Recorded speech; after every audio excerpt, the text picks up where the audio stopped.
presentaciones, podemos darnos cuenta que seguimos en el libro segundo, todavía estamos en esta parte, y este salmo vamos a tomar en consideración como título una frase que se repite 2 veces aquí en este salmo. Les invito a que vayamos al versículo 4.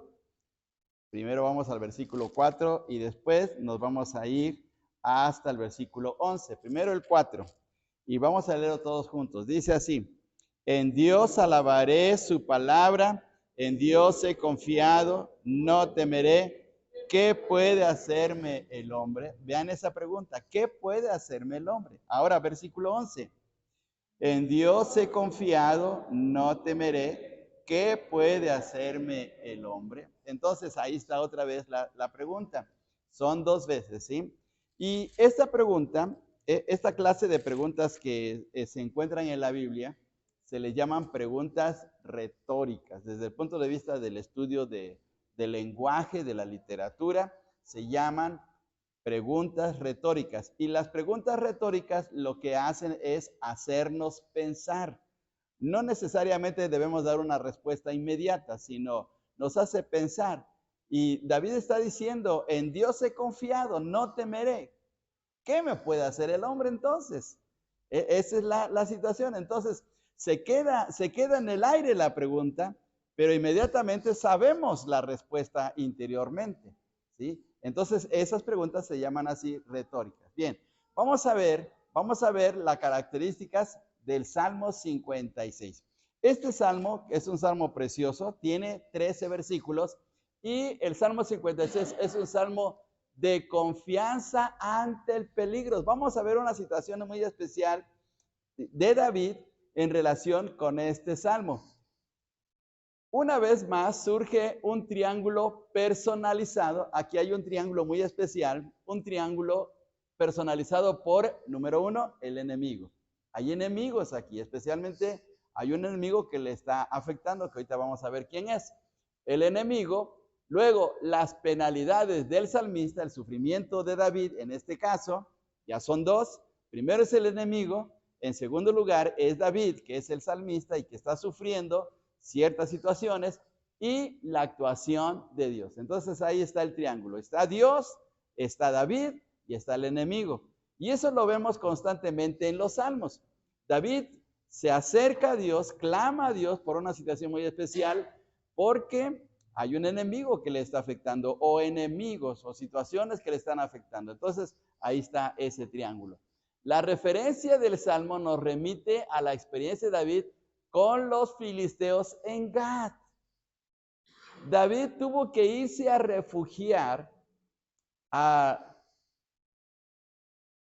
una ciudad que no tenía nada que ver con su reino, que era parte de los enemigos, y se fue con los filisteos que, pues, estaba buscando una seguridad y lo pensó humanamente, pero estando allá, estando en Gat, se metió en un problema. Ahorita la vamos a ver. Bueno, 1 Samuel 21 del 10 al 15, ahí se nos narra la historia. Ahorita lo vamos a leer. El Salmo alterna su súplica ante Dios y las expresiones de confianza en la misericordia divina, terminando con gratitud por la ayuda del Señor. Estando en Gat, en esa experiencia con los filisteos, pues surge este salmo porque se da cuenta que está en un serio problema y que necesita de Dios, que necesita de la misericordia de Dios. Bien, vamos a ver ahora aquí adelante. Vamos a ver lo que contiene este salmo. Primeramente, el clamor y confianza en Dios, versículos del 1 al 4. Los argumentos del clamor a Dios, o sea, ¿por qué David clama en este salmo? Y otra vez termina con la confianza y gratitud hacia Dios, los versículos del 9 al 13. Entonces David aquí va a mostrar su confianza en Dios y de ahí surge el título del salmo, porque la pregunta importante en este salmo es, ¿qué puede hacerme el hombre? Bien, vamos ahora aquí.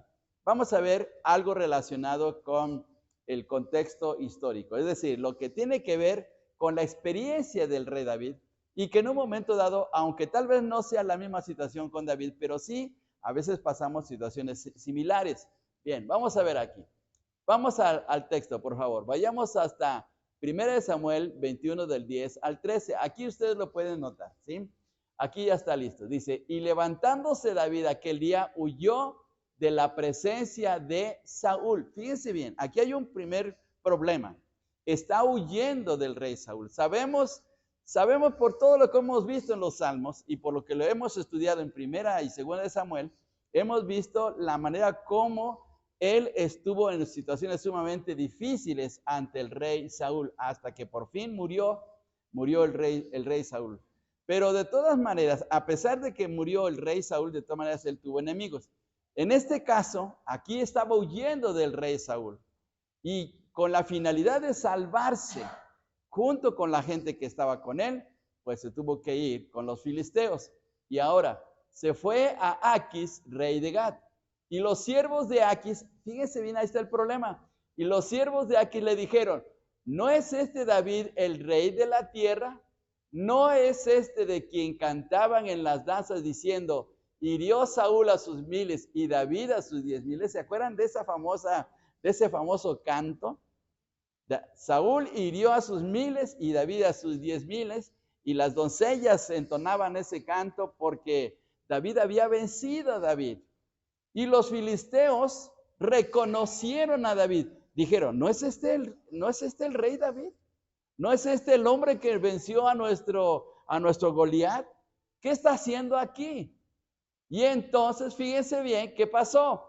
Dice, y David, versículo 12, y David puso en su corazón estas palabras y tuvo, ¿qué cosa? Gran temor de Aquis, rey de Gat. Sí, porque se metió en la boca del lobo, vamos a poner así. Se fue a refugiar en un lugar donde eran sus propios enemigos. Tal vez pensó, ya se olvidaron los filisteos de mí. Porque ¿se acuerdan ustedes que cuando David luchó con Goliat era un jovencito? Y ya habían pasado varios años habían pasado, ya era un adulto y que ahora ya estaba como rey. Bueno, estaba dentro del plan de Dios hacerle rey, y tal vez David pensó, ya se olvidaron de mí, pero hubo filisteos que lo reconocieron. Y entonces David se metió en problemas, como dijeron, ya me descubrieron. ¿Y ahora qué va a pasar? Ahora, pensemos, si nosotros fuéramos filisteos y David entrara, ¿no quisiéramos volarle la cabeza? Pues sí, porque nos había vencido. Entonces, por eso es que tuvo gran temor del rey. Dice, y cambió su manera de comportarse delante de ellos y se fingió loco entre ellos y escribía en las portadas de las puertas y dejaba correr la saliva por su barba. Fíjense bien, qué tremendo. Se tuvo que hacer el loco. No, hermanos, el rey David era mejor actor que Leonardo DiCaprio, hermanos. Porque, miren, para hacerse pasar por loco y que le creyeran, no ha de haber sido fácil, ha de haber sido una actuación de un Oscar, ¿eh? Porque le creyeron, porque salió ileso de esa situación, pero llegó a esta situación. Entonces, históricamente, esa experiencia difícil de David y que le llenó de gran temor, como dice aquí el texto, de gran temor, sirvió de base para escribir este salmo. Bien, ahora vamos a leer el Salmo 56, por favor, lo vamos a leer completo, son 13 versículos. Vamos a compartir nuestra Biblia. Por favor, hermano Carlos, ¿trae Biblia? ¿No? Bueno, por favor, ¿le podemos compartir una Biblia, hermano Carlos? Aquí tenemos en el púlpito unas, para que leamos todos juntos. Bien, vamos a leer en forma alternada. Son 13 versículos. Como es poesía, es una lectura dinámica.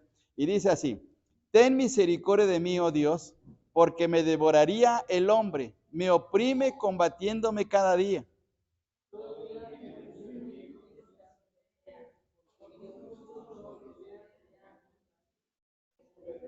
En el día que temo, yo en ti confío.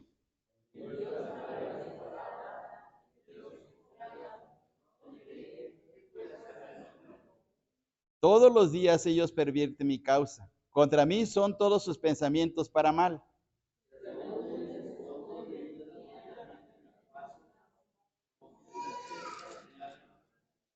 Pésalo según su iniquidad, oh Dios, y derriba en su furor a los pueblos.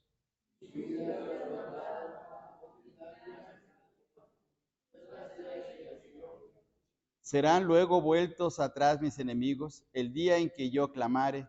Esto sé que Dios está por mí.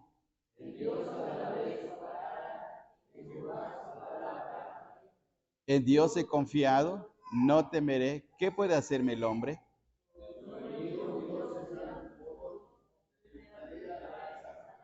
Juntos, porque has librado mi alma de la muerte y mis pies de caída, para que ande delante de Dios en la luz de los que viven. Miren qué hermoso salmo. Hay versículos de verdad que están de verdad muy propicios para nuestras situaciones de vida. Por ejemplo, en el versículo 3, en el día que temo, yo en ti confío. Miren, no es una gran promesa y no es un consejo muy especial. Luego en el versículo 4, en Dios alabaré su palabra, en Dios he confiado, no temeré. ¿Qué puede hacerme el hombre? Miren qué palabras tan especiales de David. Luego, más adelante, en el versículo 9, fíjense bien lo que dice el versículo 9, hermanos. Serán luego vueltos atrás mis enemigos el día en que yo clamare. Esto sé que Dios está por mí. ¿Quién está con nosotros? Nuestro Dios. Y David lo sabía.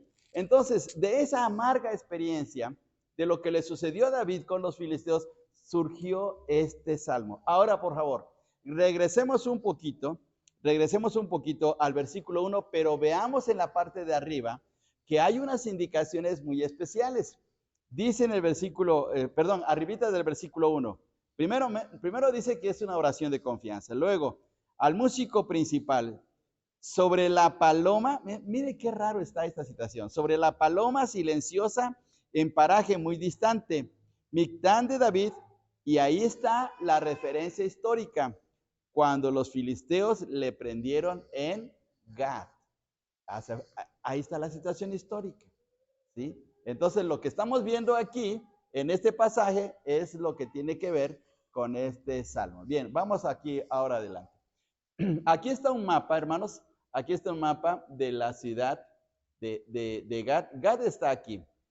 Esta franja verde, hermanos, esta franja de color verde, es precisamente en donde está el conflicto ahorita en Israel, que es la famosa franja de Gaza. La franja de Gaza es ahorita donde están los palestinos, en donde están luchando los del terrorismo contra Israel, y ahí está el problema. Y ese ha sido un problema desde siglos, no de ahora, de siglos. Y aquí, en ese tiempo de David, es donde estaban los filisteos, ahí vivían los filisteos. Los filisteos no eran de la tierra de Canaán, no eran originarios. Los filisteos venían del mar, venían desde Grecia y aquí se quedaron. Ellos eran extranjeros, pero se apropiaron de esa tierra. Y aquí en este lugar está la ciudad de Gad. Bueno, Gad era el hogar de Goliat. Fíjense, ¿a dónde se fue a meter David? ¿Sí? A la misma casa, por decir así, de Goliat. Dice, Gad era el hogar de Goliat, así como también el de Itai. Hubo un hombre que también fue filisteo de este lugar, pero que fue un buen siervo de David. Bien, y se llamaba Itai.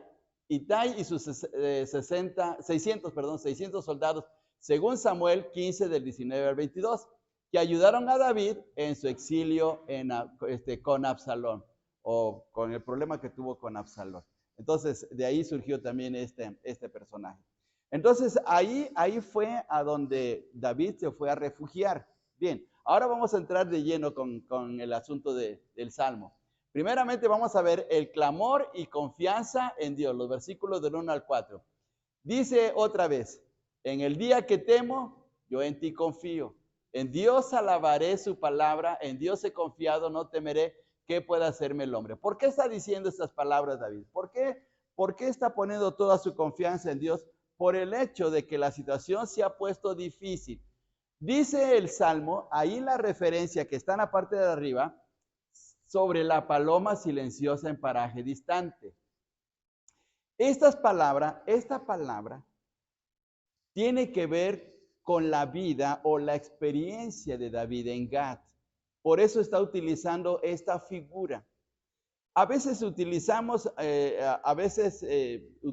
en nuestro lenguaje ciertas palabras que nos sirven como para darnos a entender o hacernos notar ciertas situaciones de nuestra vida.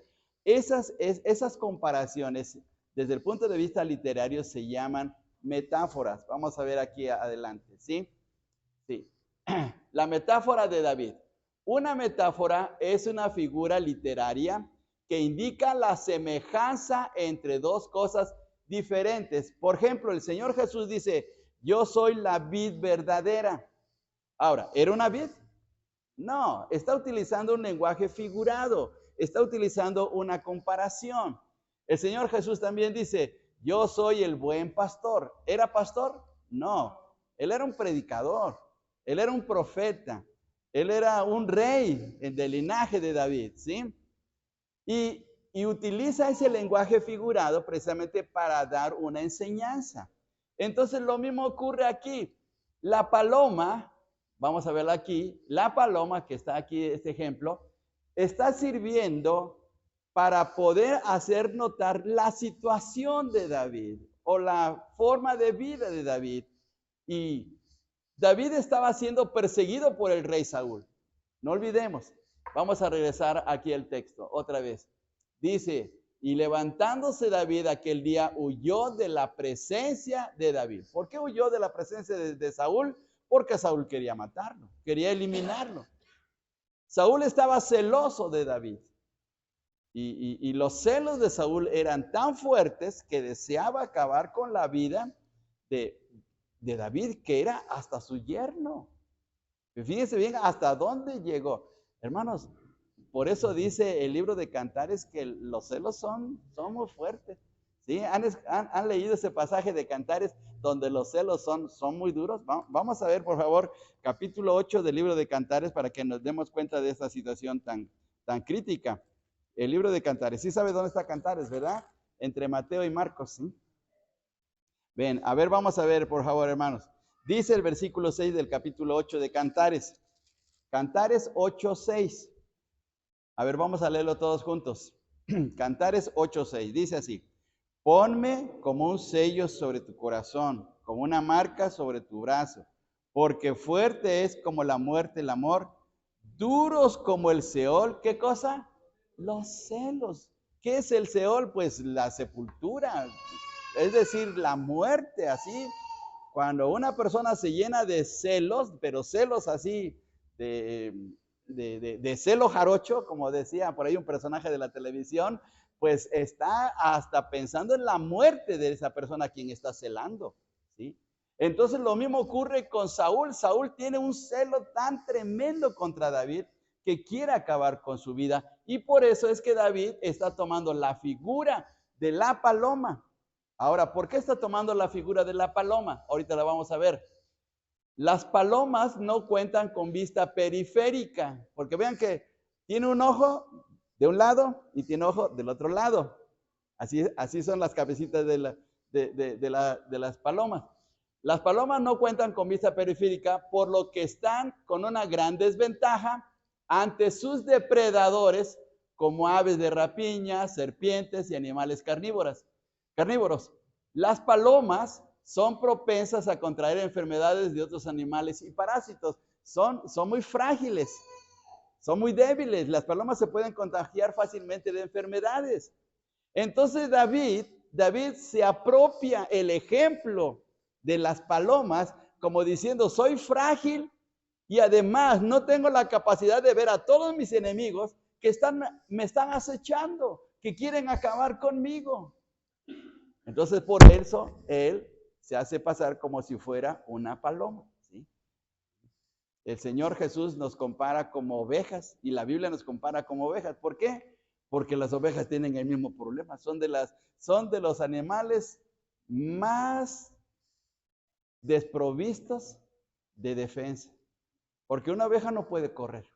Una oveja no tiene garras. Una oveja no tiene colmillos. Una oveja ni siquiera puede ver a 4 metros de distancia. Cuando corre, pobrecita, se tropieza y cae. Ni puede levantarse porque su cuerpo es muy gordito y ni se puede levantar. Entonces todo tiene en contra a la pobre oveja. Por eso no se nos compara a ovejas, porque ante las adversidades de la vida, ante los problemas y el ataque del diablo, necesitamos del pastor, necesitamos de Dios. Fíjense bien qué cosa tan tremenda. Entonces lo mismo ocurre aquí.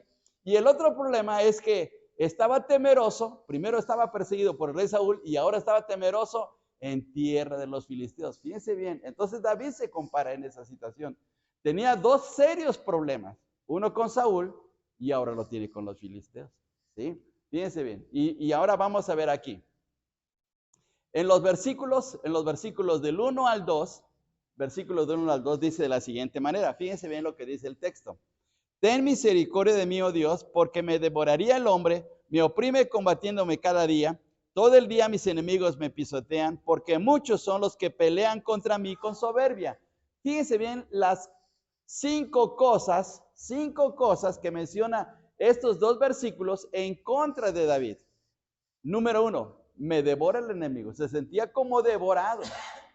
Se sentía que ya estaban a punto de caer sobre de él y lo iban a devorar esos filisteos. Me oprime el enemigo, se sentía oprimido. Me combate cada día, me pisotean todo el día y me sitian. En el versículo 2 dice en la parte final, porque muchos son los que pelean. La palabra pelear aquí en hebreo no solamente significa pelear, sino que lo rodean y como que no lo dejan escapar. Y lo hacen con soberbia, como diciendo, ya caíste en nuestras manos y ahora vas a saber lo que es la muerte, porque tenemos algo pendiente contra ti, David. Entonces sentía en esa situación tan crítica, ¿sí? Y entonces David, ¿qué es lo que hace David? Pues David clama a la misericordia del Señor. Dice, ten misericordia, oh Dios.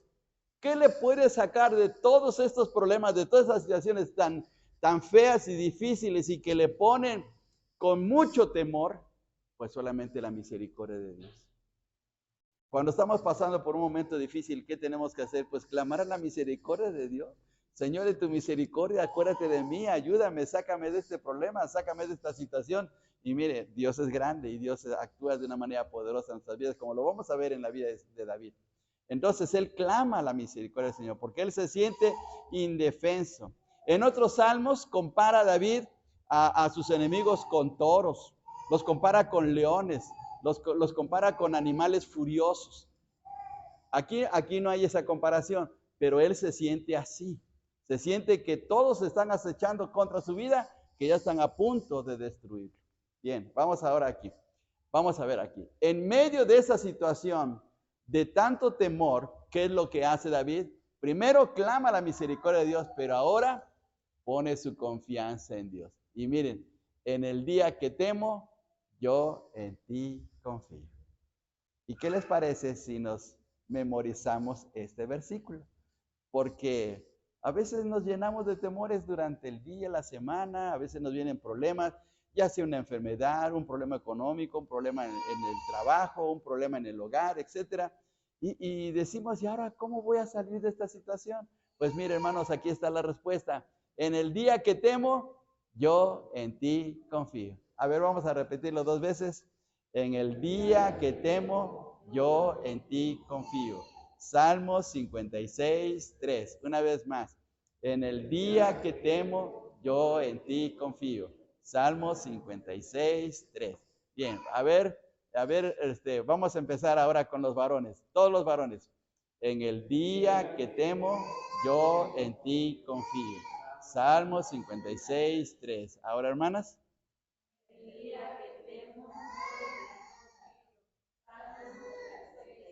Eso, muy bien, correcto, muy bien. Entonces ya aprendimos un texto de memoria en esta semana. Miren, y miren qué texto tan tremendo, qué texto tan bonito. En el día que temo, yo, ¿qué cosa? ¿Yo qué? En ti confío. Entonces debemos de confiar en el Señor. Y miren, de verdad que Dios es grandioso. Y luego dice acá, y aquí viene, en relación con estas palabras, en Dios alabaré su palabra, en Dios he confiado, no temeré. ¿Qué puede hacerme el hombre? ¿Qué puede hacerme el hombre? Puede ser que el hombre sea muy poderoso, puede ser que sea el rey Aquis de los filisteos, pero ¿quién es más grande? ¿Quién está conmigo? ¿Quién me va a sacar victorioso? Pues es mi Dios. Entonces, ¿qué es el rey Aquis? No es nada, no es nada, no voy a temer, porque él es un simple mortal igual que yo, pero mi Dios es mucho más grandioso. Entonces David está confiando en su Dios. Miren qué bendición. Vamos ahora a los argumentos del clamor a Dios. ¿Por qué David sigue haciendo esta oración? Porque va a presentarle a Dios la situación en que está viviendo. Dice aquí en el versículo 7, estas palabras: pésalos según su iniquidad, oh Dios, y derriba en tu furor a los pueblos. En base a este versículo, este salmo no solamente es un salmo de confianza, sino también es un salmo imprecatorio. ¿Qué son los salmos imprecatorios? Seguimos repitiendo eso porque hay muchos salmos de esta naturaleza aquí en este libro. ¿Qué son los salmos imprecatorios? A ver, hermanos, ¿qué son los salmos imprecatorios? Los que salmos en donde se pide justicia o que Dios haga algo contra los enemigos, ¿sí? Entonces aquí David, en base a esto, el salmo también es un salmo imprecatorio porque está diciendo: pésalos según su iniquidad, oh Dios, y derriba en tu furor a los pueblos. ¿Cuáles pueblos? Los pueblos que le están dañando, como en el caso de los filisteos, ¿sí? Y aquí vamos a ver cuáles son los argumentos. ¿Cuáles son los argumentos? Vamos a ver el versículo 5, por favor. Versículo 5. ¿Quién nos lee? ¿Quién nos lee? ¿Alguien que sea rápido en esgrima? Versículo 5, ¿quién nos lee, por favor? Todos los días ellos pervierten. Para mí son todos pensamientos. Muy bien, fíjense bien. Primer renglón, en el primer renglón. Todos los días pervierten mi causa. Es decir, hacen ver que yo soy una persona indeseable, una persona mala, una persona que ni vale la pena que viva. Y Señor, tú conoces mi corazón, tú sabes que soy tu adorador, tú sabes que soy tu siervo, pero ellos pervierten eso, o sea, hablan mal de David. Y por eso los filisteos dijeron: ¿no es este el rey David? ¿No es este el hombre que nos venció, el del que cantaban sus maravillas? ¿Y qué clase de hombre es este? Entonces estaban pervirtiendo su causa. Luego, ahí mismo, todos sus pensamientos son para mal. Están pensando cómo acabar con él, pero completamente, no quieren dejar nada de David, porque los filisteos estaban muy dolidos por las formas como David les había estado derrotando, y especialmente porque ellos habían confiado tanto en Goliat, y Goliat fue humillado, y humillado por un chiquillo, podemos decirlo así. Entonces los filisteos tenían deseos de venganza, pero fuerte. Luego, vamos al versículo 6. ¿Quién nos lee? Versículo 6, por favor.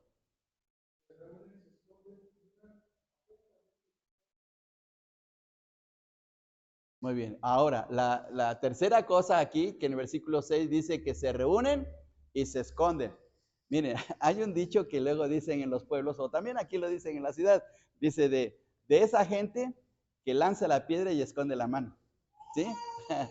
De esa gente que es así, que hace algo y luego sale con que, no, yo no fui. O sea, hace cosas malas, causa problemas, anda de chismosa, anda de intrigante, incluso hasta a veces golpea, pero dice: no, yo no lo hice. Pues resulta que es lo mismo con esta gente, ¿sí? Y David estaba diciendo: mira, Señor, se reúnen, están contra mí, y luego se esconden como diciendo: no, nosotros no fuimos. Miren qué traicioneros son estos, ¿sí? Luego, dice el siguiente, en el mismo versículo 6, miran atentamente mis pasos, es decir, que lo están acechando, como diciendo: a ver en qué momento le caemos, en qué momento se descuida, y ahí nos aprovechamos de él. Y hay quienes están viendo, a ver en qué momento comete un error para ahí sacarle sus trapitos al sol, como dicen vulgarmente la gente. ¿Sí? Bien, ahora vamos a ver aquí. Ahora, seguimos con la situación.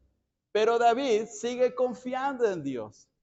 Aún a pesar de esas situaciones tan desgarradoras, difíciles, temerosas que tenía David, sigue confiando. Y aquí vienen otras palabras bonitas, miren.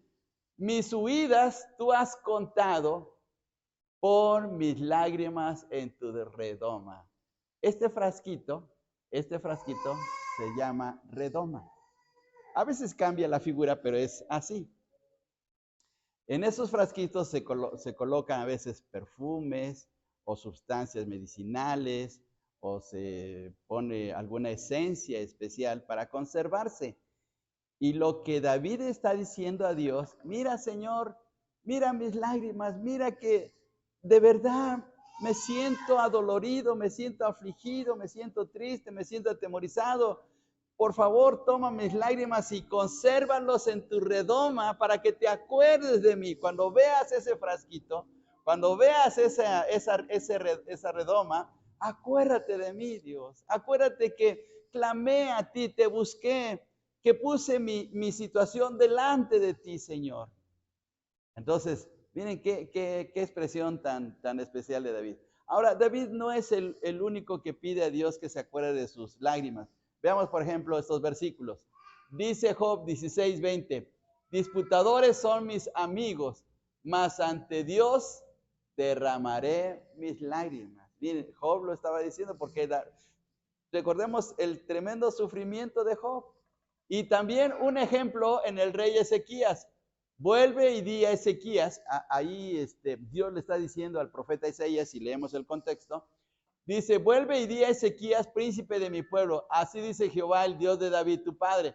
Yo he oído tu oración y he visto, ¿qué cosa? Tus lágrimas. Dios ve nuestras lágrimas. Cuando sufrimos por situaciones de injusticia, cuando sufrimos ataques de la gente, cuando aún nuestra misma familia no nos comprende y lloramos, Dios ve nuestras lágrimas y no las pasa por alto. Así que qué bendición de saber que Dios nos tiene en sus manos y que Dios está observando y que tarde o temprano Dios va a actuar. Entonces, dice aquí, he visto tus lágrimas, he aquí que yo te sano, al tercer día subirás a la casa de Jehová. Esa es la promesa que Dios le hace al rey Ezequías, que era un rey piadoso que amaba mucho a Dios, ¿sí? Entonces, veamos cómo Dios actúa de una manera tan hermosa hacia nuestras vidas, que aún nuestras lágrimas son valiosas para Él. Entonces, hay que tomar en consideración esto. Bien, el Señor Jesús dijo estas palabras, bienaventurados que los que lloran, porque ellos recibirán consolación. Entonces, miren hermanos, no hay que seguir ese mal consejo que luego recibimos en familia, que especialmente a los varones se nos dice, usted es macho y usted no llora. No, eso no. David lloraba, Job lloraba, el Señor Jesús lloró, ¿sí o no? El Señor Jesús lloró. Y es bueno desahogarse, es bueno decirle, Señor, me pasa esto. Y abrirnos en nuestro corazón hacia Dios. Y ahí está la consolación. Bien, vamos adelante. Aún sigue la confianza en David hacia Dios. Y ahora veamos este texto. Esto sé, que Dios está por mí. David sabía que aún en la tierra de los filisteos, estando frente al rey Aquis y con toda la gente que quería destruirlo, Dios estaba a su lado. Y podemos estar en el lugar más difícil de la tierra, pero ahí estará siempre nuestro Dios a nuestro lado.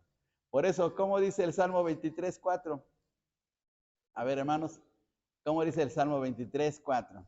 Aunque ande en valle de sombra de muerte, no temeré mal alguno, porque tú estarás conmigo. Y mire qué bendición. Y David sabía esto, ¿sí? Por eso dice, esto sé que Dios está por mí. Y luego vuelve otra vez a mencionar lo que había dicho en versículos anteriores. En Dios alabaré su palabra, en Jehová su palabra alabaré, en Dios he confiado, no temeré. ¿Qué puede hacerme el hombre? Vuelve otra vez a tomar esa confianza en la situación que está viviendo. Y ahora veamos, hermanos, veamos esto. Dice aquí la gratitud hacia Dios de David. Sobre mí, oh Dios, están tus votos, te tributaré alabanzas. ¿Por qué? Porque, Señor, ya tengo la victoria. Ya me has sacado de este problema.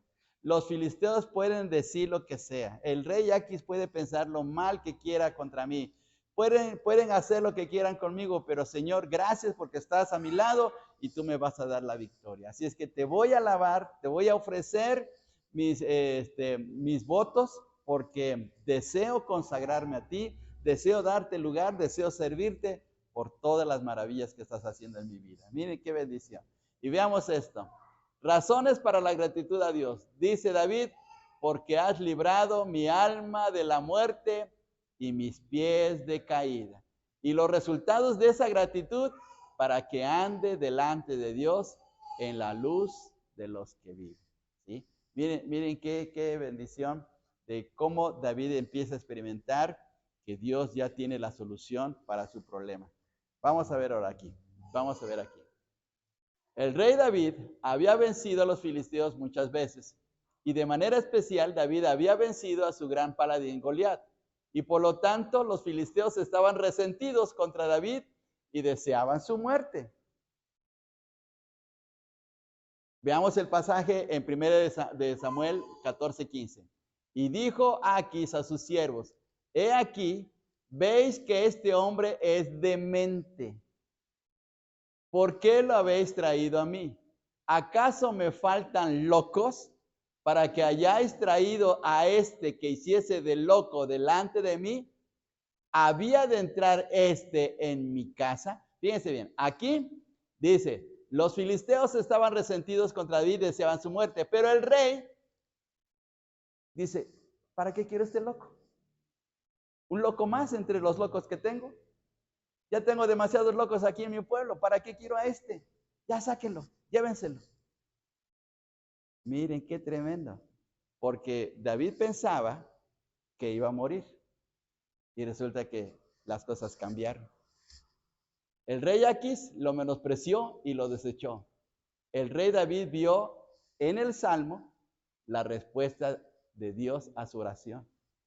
El rey David atribuyó que fue la misericordia de Dios que le salvó, y el rey David experimentó que la confianza en Dios nos libra del hombre. Miren qué tremendo. Estaba en la boca del lobo, estaba en las manos de los filisteos. Era para que le hubieran volado la cabeza. Pero Dios cambió todo. Dios cambió todo. ¿Sí? Dios le dio la victoria. Qué bendición. Ahora en nuestro caso, ¿tenemos miedo a la gente posiblemente? Hay gente que es bien malvada, gente que es bien tremenda, gente que es bien intrigante, hay gente fea, gente que por enfrente nos da la sonrisita y nos trata muy amablemente, pero por atrás nos está apuñalando. Y esa gente es muy peligrosa. Entonces, miedo a la gente porque a veces nos amenazan, porque nos calumnian, porque dicen rumores contra nosotros, o hay ataques hasta físicos, intrigas, nos acechan, chismes, acusaciones, y el famoso bullying, porque nos hacen eso. Pero cuando estemos experimentando ese tipo de situaciones, ¿qué debemos de hacer? Pues lo mismo que David, lo mismo que David. Y veamos, dice el Señor, y no temáis a los que matan el cuerpo, mas el alma no pueden matar. Temed más bien a aquel que puede destruir el alma y el cuerpo en el infierno. ¿Hasta dónde puede llegar el hombre? Hasta acabar con nuestro cuerpo, nada más. ¿Pero qué más? Pues ya. Hasta ahí nada más. Pero aquel que quiera afectarnos, aquel que quiera atacar a un hijo de Dios, mire, dice el profeta Zacarías, que toca la niña de los ojos de Dios, del ojo de Dios. Si Dios le permite que esa persona nos afecte, nos dañe, se está metiendo en serios problemas. Porque Dios le permite, pero después se las va a ver con Dios. Porque está tocando la niña del ojo de Dios. Entonces, miren, hay que tener esa confianza en nuestro Dios. Y ahora veamos aquí. David dijo, En Dios he confiado, no temeré. ¿Qué puede hacerme el hombre? Salmo 56:11. Pero ¿qué podemos decir nosotros como hijos de Dios? ¿Qué pues diremos a esto? Si Dios es por nosotros, ¿quién contra nosotros? Entonces, miren, ahí está nuestra confianza en el Señor. Romanos 8:31. Si Dios con nosotros, ¿quién contra nosotros? Puede ser que los gigantes como Goliat sean tan feroces, tan poderosos, pero nunca como nuestro Dios. Así es que qué bendición, hermanos, qué bendición. ¿Qué aprendemos de este salmo? Salmo 56, hermanos. ¿Qué aprendemos de aquí?